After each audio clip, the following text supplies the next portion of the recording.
ભ એટલે ભક્તિ, ગ એટલે જ્ઞાન, ભાગ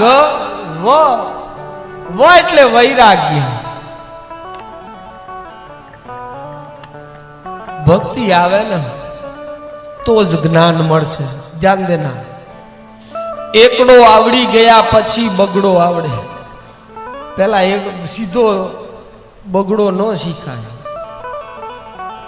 એવી રીતે ભક્તિમાં જેને એકડો ઘૂંટી લીધો છે ને, એ એકડો એના પાછળ તો ખાલી આપણે બગડો તગડો ચોગડો આમ ધીરે ધીરે ધીરે ધીરે, પણ પેલો એકડો શીખવો પડે. અને એકડો શીખવા માટે માસ્તર કેટલા બધા ટપલા મારે ત્યારે એકડો શીખાય, એમને એમ નથી શીખાતું.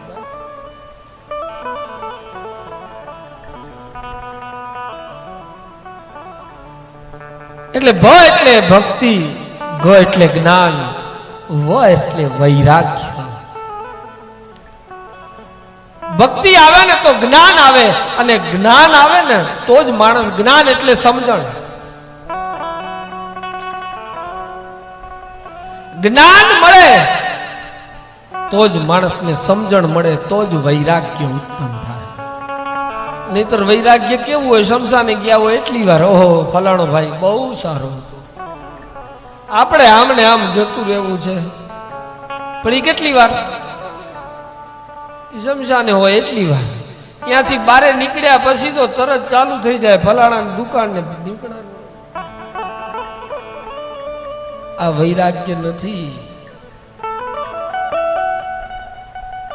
અને વૈરાગ્ય, અને ત્યાગ નો કહેવાય, અને વૈરાગ્ય ન કહેવાય. વૈરાગ્ય ત્યાગ, એ ત્યાગ છૂટે ને હાથથી છૂટે ને એને આપણે ત્યાગ કહીએ છીએ. હાથથી છૂટે એને ત્યાગ કહીએ, પણ હાર્ટથી છૂટે ને એનું નામ વૈરાગ્ય છે. હાર્ટથી છૂટવું જોઈએ. હાથથી છૂટે તો ત્યાગ છોડી દીધો, પણ હાર્ટથી છૂટે, હૃદયથી છૂટવું જોઈએ. અને એ હૃદયથી એક પછી એક ઘણા બધા પ્રસંગો છે. ખાલી માત્ર એક એના માતાજીના વચન ઉપર ખાલી એટલું કહેવામાં આવ્યું ગોપીચંદ ભરતને કે આટલું સુંદર મજાનું શરીર છે, પણ એ શરીર કોણ? તારા બાપ જેવું. તારા બાપનું પણ આટલું સુંદર મજાનું શરીર હતું, પણ તારા બાપે કોઈ દિવસ આ શરીરનું કલ્યાણ ન કર્યું. અને એ વાત લાગી, અને લાગી એ જ સમયે ગોપીચંદ ભરતરીની જે આખી કથાઓ આપ બધા જાણો છો,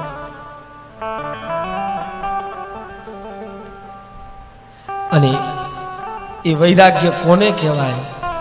1,00,000 મારવાડનો ધણી એ ક્ષણમાં બધું છોડી અને સાધુની વેશ લઈ અને નીકળી પડે. અને ઈ જે એ ખાલી એના માના એક વાક્ય ઉપર,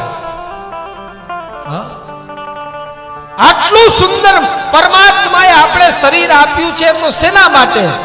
ખાલી માત્ર આદ્ય ખલુ ધર્મ સાધનમ, સાધન કરવા માટે. આ જે છે શરીર એ સાધન છે, માત્ર ધર્મ કરવા માટેનું એક સાધન છે.